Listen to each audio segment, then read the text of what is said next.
نبی پاک صلی اللہ تعالی علیہ وسلم نے حج ایک فرمایا، قربانی حضور جس دن مدینے آئے اس وقت شروع فرمائی، اور ہر سال حضور قربانی دیتے تھے، ہر سال دو جانور ذبح فرمائے۔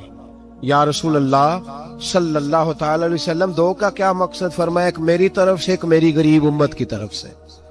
یا رسول اللہ صلی اللہ علیہ وسلم کس طرف سے فرمایا؟ ایک میری طرف سے، ایک میری امت کی طرف سے۔ کبھی فرمایا ایک میری طرف سے، ایک میرے اہل بیت اور میری امت کی طرف سے۔ دو جانور حضور نے ذبح فرمائے، اور پھر میرے حبیب پاک صلی اللہ تعالی علیہ وسلم کے غلام مولا علی شیر خدا، ابن ماجہ کی روایت ہے، حضرت علی شیر خدا فرماتے ہیں کہ نبی پاک علیہ الصلوۃ والسلام دو جانور ذبح کرتے تھے۔ خود حضرت علی کی جب باری آئی تو انہوں نے بھی دو فرمائے۔ تو صحابہ نے پوچھا کہ علی دو کیوں؟ دو کس لیے؟ تو حضرت علی رضی اللہ تعالیٰ عنہ فرمانے لگے مجھے میرے حبیب نے وصیت فرمائی تھی کہ علی تو نے دو کرنے، ایک اپنی طرف سے کیا کرنا، ایک میری طرف سے کرنا۔ تو میں ایک اپنی طرف سے دیتا ہوں، ایک اپنے نبی پاک کی طرف سے دیتا ہوں صلی اللہ علیہ۔ دو جانور۔ آپ لوگوں نے سنی ہوئی ہے یہ بات کہ مہینہ کھانا نہیں پکتا تھا حضور کے گھر میں۔ حضرت عائشہ فرماتی ہیں 3 چاند اور 3 سورج کٹھے کبھی نہیں دیکھے جب ساتھ روٹی بھی کھائی ہو، یعنی 3 دن مسلسل کبھی کھانا نہیں کھایا۔ قربانیاں کتنی دیں؟ بولیے۔ حضرت علی شیر خدا کا مکان کوئی نہیں اپنا، کوئی گھر نہیں بنایا۔ مولا کائنات شیر خدا، میں نے یہ بات پھر دہرا رہا ہوں، پہلے بھی میں نے عرض کی تھی، پکا کرنے کے لیے دہرا رہا ہوں۔ حضرت علی کا کوئی کاروبار نہیں بظاہر۔ بی بی صاحبہ فرماتی ہیں کہ کئی ہفتے صرف سرکہ اور کھجوریں۔ قربانیاں کتنی؟ اسی سارے صاحب لان ٹورے ہیں کہ ساڑھے تے لگ دیئے کہ نہیں، پکا۔ اور پھر جب بات ہوتی ہے دینے کی تو ماحول اور ہوتا ہے، جب لینے کی باری ہوتی ہے تو ماحول اور ہوتا ہے۔ قربانی واجب ہے اس شخص پر جس کے پاس 52.5 تولے چاندی یا 7.5 تولے، لیکن میں 7.5 تولے والا فتویٰ نہیں دیتا، میں 52.5 تولے چاندی والا فتویٰ دیتا ہوں، اس لیے کہ 52.5 تولے چاندی تو شاید تولہ یا 1.5 تولہ سونے کے برابر ہی ہو جائے، ٹھیک ہے نا جی؟ تو 7.5 تولے سونا 50-60 ہزار روپیہ جس آدمی کے اکاؤنٹ میں موجود ہے وہ قربانی کرے۔ بلکہ امام شافعی رحمۃ اللہ علیہ فرمایا کرتے تھے جس نے 3 کمروں کو تالا لگایا ہوا ہے وہ 3 کمرے فارغ ہیں، اس کے کسی کام کے نہیں، ان کی قیمت کا حساب لگائے۔ چھت پہ سٹور بنا دیا ہے، کوئی مطلب نہیں اس کا، اور جو ویسے رکھی ہوئے ہیں کوئی معنی ہی نہیں کمرے کا، فرماتے تھے حساب لگائے، قربانی کرے۔ رب کریم کی بارگاہ میں دینے کا جب معاملہ آیا تو تو گول کر گیا کام۔ میرے رسول کائنات سرور عالم صلی اللہ علیہ وسلم کا جب اپنے لیے چیزیں استعمال کرنے کا ماحول ہے تو محبوب پاک علیہ الصلوۃ والسلام نے مہینہ روٹی نہیں پکائی۔ یہاں جو آدمی ہر جمعرات کو 4 کلو بکرے کا گوشت پکاتا ہے اور ہر تیسرے دن مرغی کا گوشت لاتا ہے، وہ قربانی کی باری آتی ہے تو کہتا ہے میرے پہ لگتی نہیں۔ وہ ٹھیک ہے ابا جی لے آئے، ابا جی کی طرف سے قربانی ہے، اس دفعہ ابا جی کی، اگلی دفعہ اماں جی کی، اس سے اگلی دفعہ دادی جی کی۔ او خدا کے بندو، جس آدمی کے پاس پیسے ہیں پہلے اپنی قربانی واجب ہے۔ میری بات کی سمجھ آ رہی ہے عزیزوں کو؟ جو آدمی صاحب استطاعت ہے پہلے کس کی قربانی کرے گا؟ وہ کمائی کرتا ہے، اس کے اپنے اکاؤنٹ میں تنخواہ آتی ہے، ابا جی کے اکاؤنٹ میں نہیں آتی۔ اس نے اپنا بینک بیلنس چوری بھی رکھا ہوا ابا جی سے۔ پہلے اپنی قربانی کرے، اگر اس کو شوق ہے، دل کرتا ہے تو ایک اور خریدے، پھر ابا جی کی طرف سے کرے۔ اگر اللہ نے توفیق دیا تو ایک اور خریدے، اماں جی کی طرف سے کرے، اور اگر اس کے دل کو اللہ ٹھنڈک عطا کرے، سکون کرے تو پھر اپنے رسول کی طرف سے بھی قربانی دے، پھر اپنے محبوب کی جانب سے بھی قربانی کرے۔ نبی پاک صلی اللہ تعالی علیہ وسلم نے ہر سال 2 قربانیاں دی، 10 سال۔ کل کتنی ہوگی 10 سالوں میں؟ بولیے۔ اور جب حضور حج کرنے گئے نبی پاک نے 63 اونٹ ذبح فرمائے۔ ایک اونٹ میں کتنی قربانیاں ہوتی ہیں؟ 63 اونٹ حضور نے ذبح فرمائے۔ اور حدیث بڑی مزیدار ہے، حضرت ابو ہریرہ رضی اللہ تعالیٰ عنہ فرماتے ہیں کہ جب اونٹ ذبح کرنے کی باری آئی تو ہم سوچ رہے تھے، پریشان تھے کہ یہ تو بڑا مشکل ہے ذبح کرنا، بڑا مشکل ہے، اس کو تو نہر کرنا پڑتا ہے، گرانا پڑتا ہے، باندھنا پڑتا ہے، سب سے مشکل کام اونٹ ذبح کرنا ہے۔ تو نبی پاک صلی اللہ علیہ وسلم کی تو عادت کریم ہے، اپنے ہاتھ سے ذبح کرتے ہیں حضور۔ وہ ہمارا اللہ خیر کرے، اب اللہ ہی حافظ ہے. ذبح کرنا تو دور کی بات ہے، ہمارا جو BA پاس لڑکا ہے نا، اس کو ڈر آتا ہے جانور کے پاس کھڑے ہوتے بھی. کہتے ہیں بچوں کو اندر لے جاؤ، 10 سال کا 12 سال کا اندر لے جاؤ، ذبح کرنا روئے گا. اور بس کرو یار، یہ کس قوم سے تمہارا تعلق پڑ گیا ہے؟ ہمارے تو 12 اور 14 سال کے معوذ اور معاذ ابو جہل کی گردن کاٹ کے رکھ دیا کرتے تھے، اور تو بچہ بکرا ذبح کرنے سے ڈرا رہا ہے. اس کو کھڑا کر لا کے. قربانی تو جہاد کی ٹریننگ ہے. وہ کھڑا کر، اس کو کہا بیٹا یہاں کھڑا ہو، اللہ کے رستے میں بکرے کی گردن کاٹنی ہے. اگر کوئی شخص خدا رسول کے دین کی مخالفت کرے، کفر کا جھنڈا اٹھائے، تو اس کی گردن بھی کاٹنی ہے. یہ ٹریننگ ہے بچوں کے لیے. یہاں عجیب ماحول ہے، ڈر لگ رہا ہے، پیچھے ہٹ جاؤ. اور جس صاحب کی قربانی ہے وہ بھی کوئی 1.5 کلومیٹر کے فاصلے پہ کھڑے ہیں، دور کھڑے ہو کے دیکھ رہے ہیں. نفیس ہی بڑے ہیں جناب، لطیف ہی بڑے ہیں. کپڑوں کو کوئی قطرہ خون کا لگ گیا تو بڑی مصیبت بن جائے گی. اور امیر آدمی اس کا تو گھر کسائی نے خود فون کیا ہے کہ صاحب سب سے پہلے میں آپ کے گھر آؤں گا. اس کو پتہ ہے کہ منہ مانگی قیمت ملے گی. مہربانی فرمائیں، قربانی میرے رسول پاک صلی اللہ علیہ وسلم سے زیادہ نفاست والی طبیعت کسی کی نہیں. صحابہ کہتے ہیں اتنا حسین محبوب کا انداز تھا کہ کبھی کپڑوں پہ مکھی بھی نہیں بیٹھی. اور حضور سے ہم سلام لیتے تھے، دست مبارک چومتے تھے تو ہمارے ہاتھوں سے کستوری کی خوشبو آنے لگتی. اور فرماتے ہیں نبی پاک کا ہاتھ یوں ہوتا تھا کہ برف بھی اتنی ٹھنڈی نہیں جتنا پیارا حضور کا ہاتھ ٹھنڈا ہوتا تھا.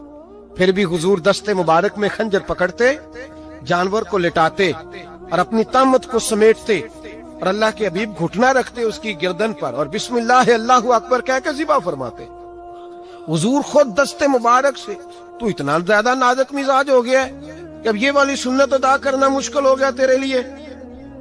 63 اونٹ ہیں.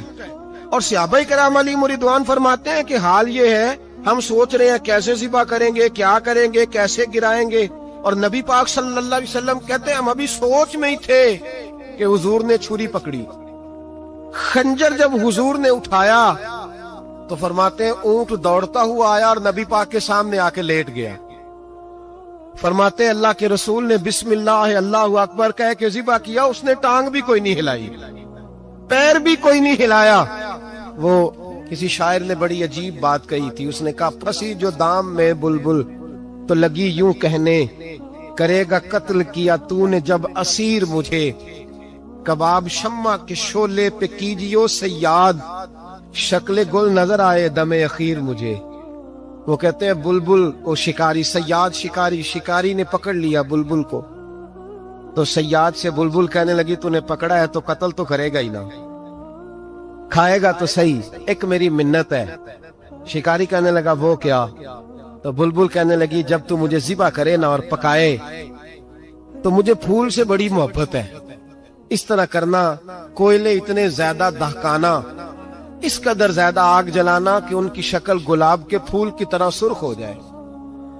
تو جب تو مجھے ان پر جلائے گا تو مجھے تکلیف نہیں ہوگی، اس لیے کہ محبوب کا چہرہ جو سامنے آ جائے گا مجھے تکلیف نہیں ہوگی. پھنسی جو دام میں بلبل تو لگی یوں کہنے، کرے گا قتل کیا تو نے جب اسیر مجھے، کباب شمع کے شولے پہ کیجیو سیاد، او شکل گل نظر آئے دم اخیر مجھے. اعلیٰ حضرت بریلوی علیہ رحمہ فرمایا کرتے تھے، فرماتے تھے بڑی تکلیف ہوگی جب جان نکلے گی. روایتوں میں آتا ہے جس طرح باریک دوپٹہ جھاڑیوں پہ ڈالا جائے، کھینچا جائے تو پھٹ جاتا ہے، یوں تکلیف ہوگی. پر فرمانے لگے رسول اللہ کے غلام کو کوئی تکلیف نہیں ہوگی. حضور کیوں؟ فرمایا اس لیے کہ جب جان نکلنے لگے گی تو سامنے جلوہ ودوحاد آ جائے گا. حضور کے جلوے ہوتے رہیں گے تو پتہ ہی نہیں چلے گا جان کیسے نکل گئی. پھنسی جو دام میں بلبل. تو صحابہ فرماتے ہیں کہ اونٹ دوڑتا ہوا آیا، حضور کے سامنے آ کے لیٹا، نبی پاک نے ذبح فرمایا اور فرماتے ہاتھ دھو گئی. حضور نے توجہ فرمائی تو دوسرا دوڑتا ہوا آ گیا، تیسرا آ گیا. حضرت ابو ہریرہ فرمایا کرتے اونٹ ایک دوسرے کو دھکے دیتے تھے، پیچھے ہٹ جا، پہلے میں نے جانا ہے. 63 اونٹ وادی منا میں حج کے موقع پر میرے رسول پاک نے دست مبارک سے ذبح فرمائے. ہر قربانی حضور نے اپنے ہاتھوں سے فرمائی. قربانی واجبات دین میں سے، ضروریات دین میں سے ہے، اور کوئی اتنا لمبا چوڑا مسئلہ نہیں. بہت ساری چیزوں کو خود بخود مشکل کر لیتے. ٹی وی پہ خبر آتی ہے فیصل آباد کے 2 بیل ہیں، بھولو اور ڈھولو، پتہ نہیں کتنے من ان کا وزن ہے. ان سے پوچھا جا رہا ہے کہ بھولو ڈھولو کھاتے کیا ہیں؟ تو کہتے ہیں بادام کھاتے ہیں، مکھن کھاتے ہیں. یہ جناب پتہ نہیں ان کو دودھ کتنے کلو روز پیتے ہیں، اور بھولو ڈھولو بیچارے سے خود نہیں چلا جا رہا، لگ ایسے رہ جیسے وہ خود کہہ رہے ہیں مہربانی کرو ہمیں ذبح کر لو، اب تو اٹھا بیٹھا بھی نہیں جا رہا. او خدا کے بندو، دین کی اصل حقیقت کو سمجھو. یہ تو حضور نے فرمایا خوبصورت جانور لاؤ، یہ کس حدیث میں آیا ہے کہ اسے بادام کھلاؤ؟ آج لوگ انسانوں کو روٹی نہیں مل رہی اور جانوروں کو بادام کھلا رہے ہو. اس کے حصے میں جو اللہ نے شے رکھی ہے نا وہ چارہ ہے، اس کو چارہ کھلاؤ اور اچھے طریقے سے پیٹ بھر کے کھلاؤ. جانور کو پیٹ بھر کے چارہ کھلایا جائے تو جتنی اس کی طبیعت ہوتی ہے اس حساب سے وہ صحت مند ہو جاتا ہے. باقی یہ تو آپ کسی شخص کو اتنا کھلا دیں کہ اس کا پیٹ اتنا بڑا ہو جائے، پھول جائے، تو وہ بیچارہ تکلیف میں آئے گا کہ نہیں آئے گا؟ یہ کس قسم کا ماحول ہے؟ ایک بکرا بکا ہے لاہور میں اور سیٹھوں نے شرطیں لگائی ہوئی ہیں، میں 5 لاکھ کا لایا ہوں تو میں 9 لاکھ کا. یہ کیا چکر ہوا؟ مجھے اتنا کھلایا جی اس کو فلاں چیز. یہ کس نے کہا ہے کھلانے کا؟ بادام کھانا کس حدیث میں آیا؟ کس صحابی نے اپنے بکرے کو بادام کھلائے؟ کس نے مکھن کھلایا؟ کس نے پیڑے کھلائے ہیں؟ بس کرو، عجیب تماشا لگ گیا.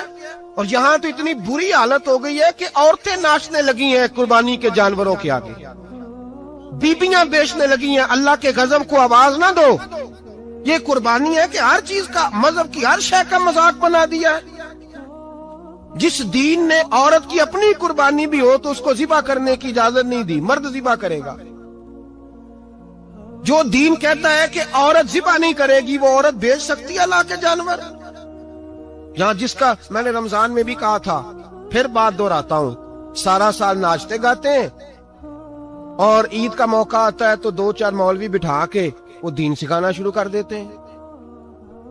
کوئی پتہ ہی نہیں، کوئی خبر ہی نہیں. جس بوتل میں کل تک شراب بک رہی تھی اسی میں دودھ پلاؤ گے؟ جس برتن میں کل تک پیشاب تھا اس میں آج لوگوں کو شہد پلاؤ گے؟ بس کرو، یہ مذاق نہیں، یہ رسول اللہ کا دین ہے. نبی پاک سید عالم صلی اللہ تعالی علیہ وآلہ وسلم نے کوئی ذمہ عورت کے کوئی چیز نہیں لگائی ایسی جس میں اسے مردوں کے ساتھ شامل ہونا پڑے.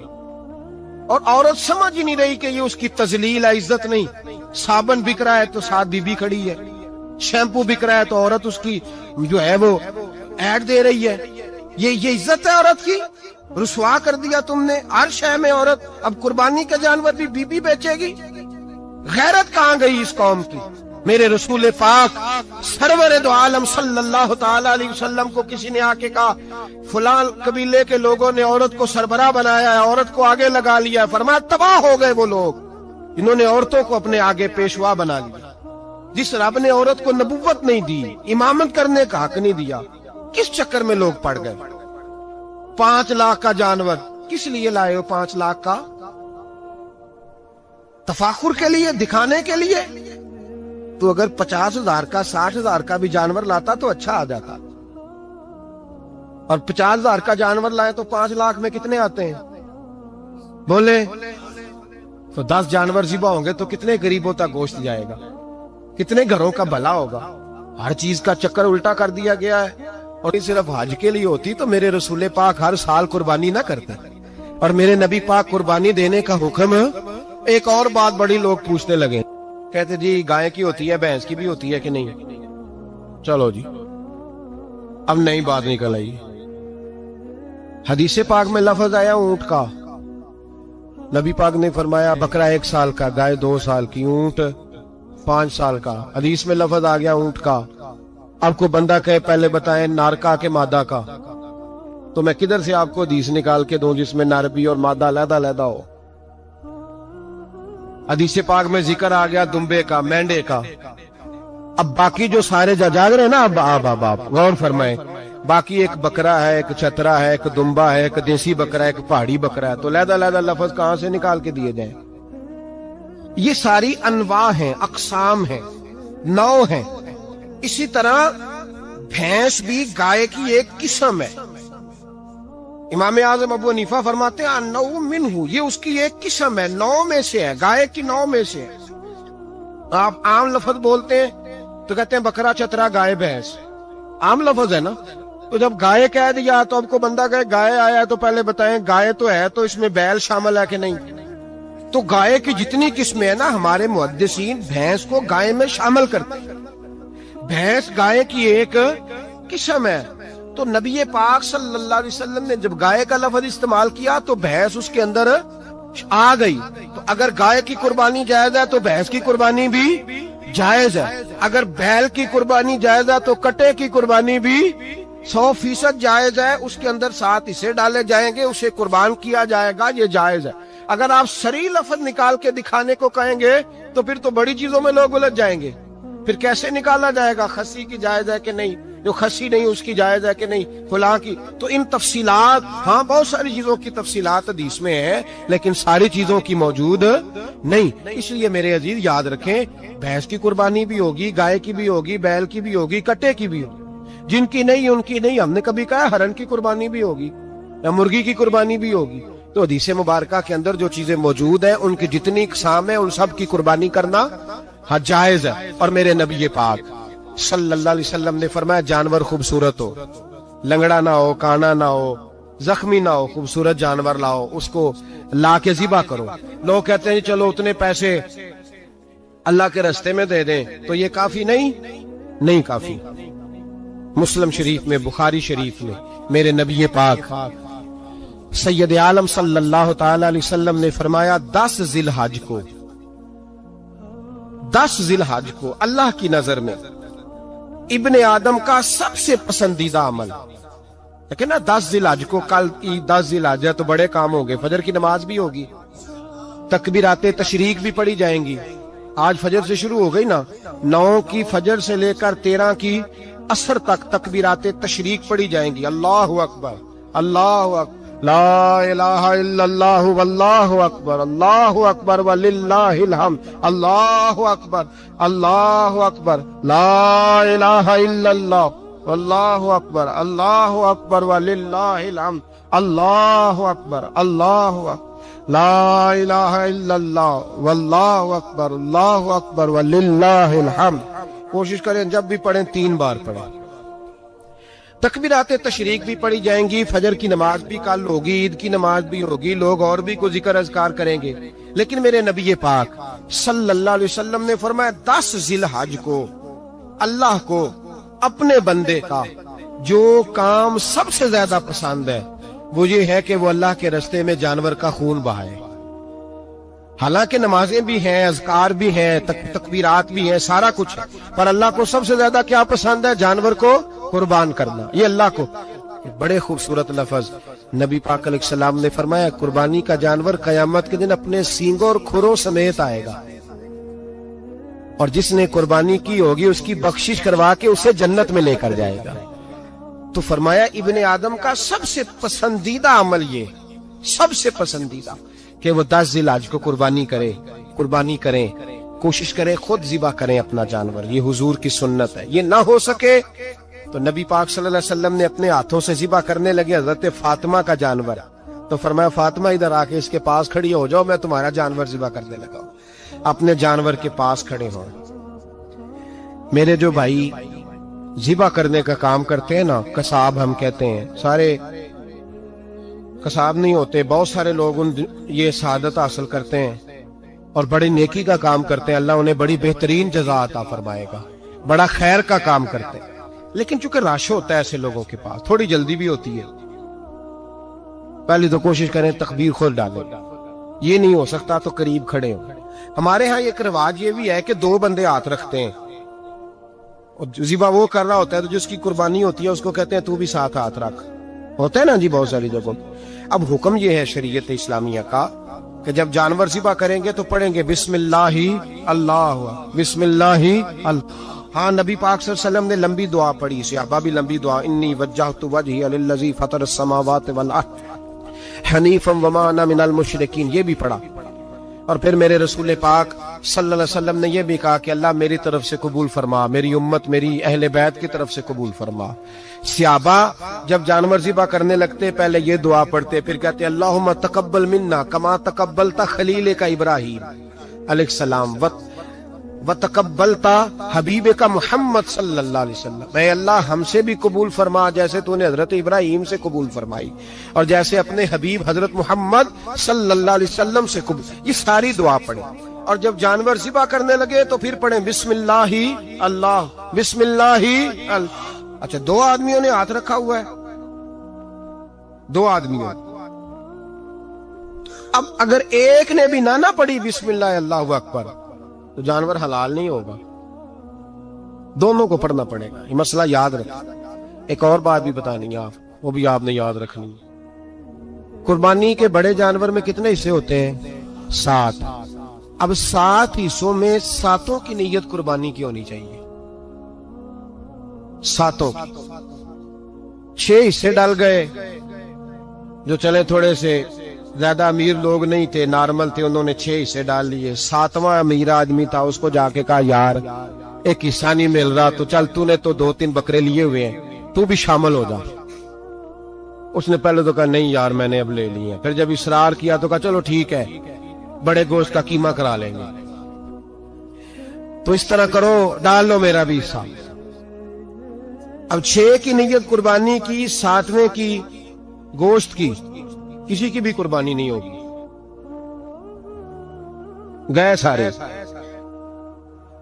اب اس کے لیے شرط کیا ہے کہ اس کو بھی آپ، اصل میں ہمیں مسائل نہیں آتے، نہ ہم سیکھتے ہیں نہ پتہ کرتے ہیں، پھر خرابی ہوتی ہے۔ اب اس سے کہیں کہ یار قربانی سے پہلے اپنی نیت کا اعادہ کر، اپنی نیت کا اعادہ کر، بتا کہ تیری نیت کیا ہے، اور اگر غلط ہے تو صحیح کر لے، تاکہ سب کی قربانی تو بتا۔ یہ جو تو رکھ رہا ہے قربانی، تو کس کی قربانی کر رہا ہے؟ دادا جی کے نام کی، ابا جی کے نام کی، اپنے پیر کے نام کی، استاد کے نام کی، یا رسول پاک صلی اللہ علیہ وسلم کے نام کی، نبی پاک کے نام کی؟ اس سے پوچھیں، اور جو وہ نیت بتائے اس نیت کی دعا ہوگی، اس کی طرف سے کہا جائے گا اے اللہ اس کی طرف سے اسے قبول۔ میری بات کی سمجھ آ رہی ہے میرے عزیزوں کو؟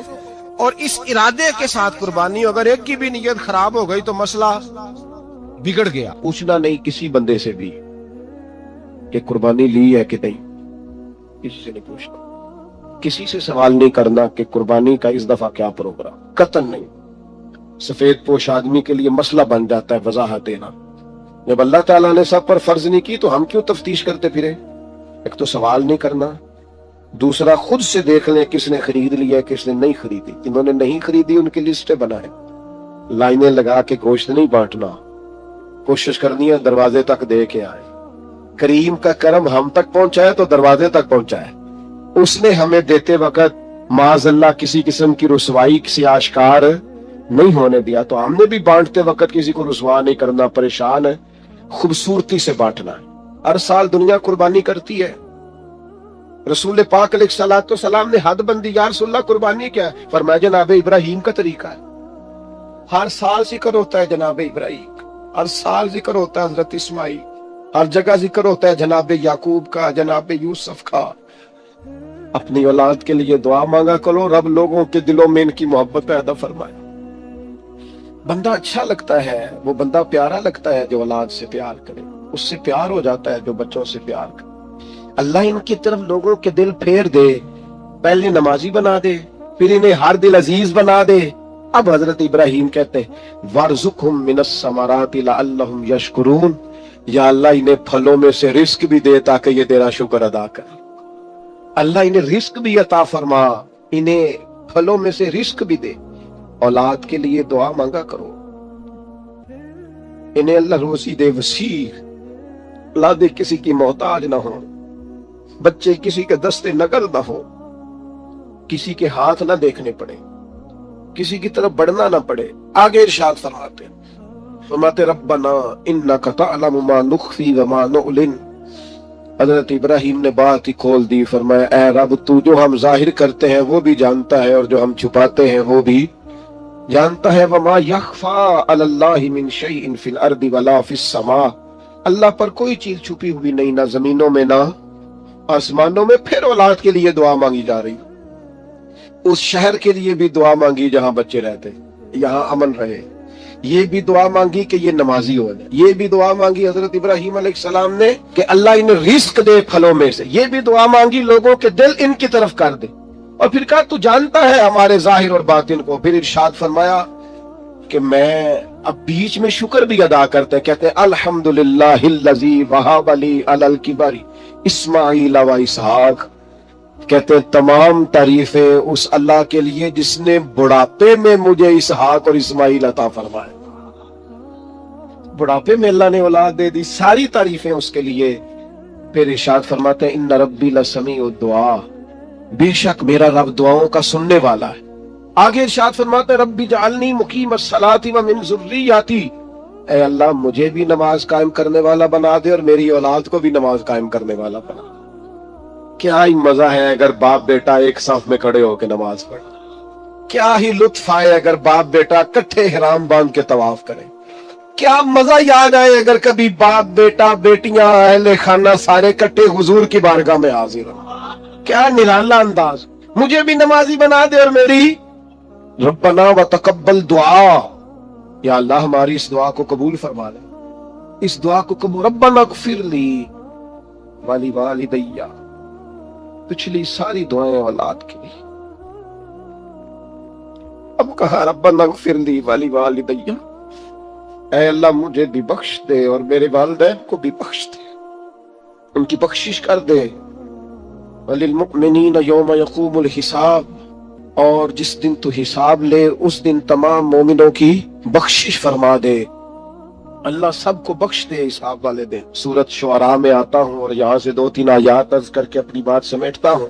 اللہ تعالیٰ نے اس صورت میں جناب ابراہیم کی اور دعاؤں کا ذکر فرمایا. فرمایا حضرت ابراہیم نے دعا مانگی ربی حب لی حکما والحقنی بالصالحین, اے اللہ مجھے علم و عمل عطا فرما اور مجھے نیک لوگوں سے ملاقات کرا. علم و عمل دے اور جو صالحین ہیں ان سے ملا. بڑا خوش نصیب ہوتا ہے وہ شخص جسے علم بھی ملے, عمل بھی ملے اور پھر صالحین کی صحبت بھی ملے. نیک لوگوں کی جسے سنگت نصیب ہو. اچھے لوگوں کے پاس, وہ گلی میں کچھ سنگترے بیچ رہا تھا نا, تو درویش اندر بیٹھے تھے تو آواز لگا رہا تھا اچھے سنگترے اچھے سنگترے اچھے سنگترے. تو بابا جی کو اندر ہی بجد ہو گیا.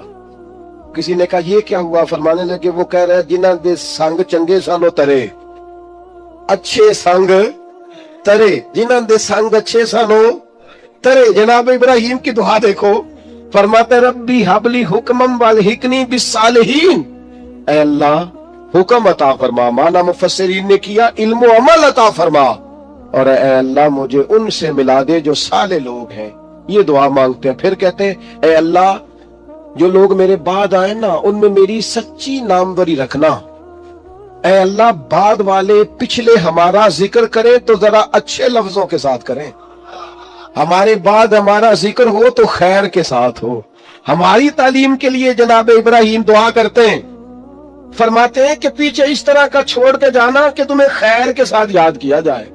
یعنی تم کہیں بیٹھو تو لوگ کہیں کیا بات ہے, اور اٹھ کے جائیں تو لوگ کہیں کیا بات ہے. لوگوں کے بیچ ہماری اچھی ناموری ہو. جناب ابراہیم دعا مانگتے ہیں. جناب ابراہیم کہتے ہیں وَجَعَلْنِي مِنْ وَرَثَةِ جَنَّةِ النَّعِيمِ, یا اللہ ان لوگوں میں سے کر دے جو جنت نعیم کے وارث ہیں. ہمارے تعلق بنا پر جنتیوں سے بنا, ہمیں ان سے جوڑ دے جو چنگیاں دے لڑ لگی سان تے چولی چ پھول پئے, تو ایک دن پیڑیاں نال میں رل گئی تے میرے اگلے بھی ڈول گئے. کہا اے اللہ ان میں سے کر دے جو جنت نعیم کے وارث ہے. اور فرمایا ولا تخزنی یوم یبعثون, یا اللہ اس دن رسوا نہ کرنا جس دن لوگ قبروں سے اٹھائے جائیں.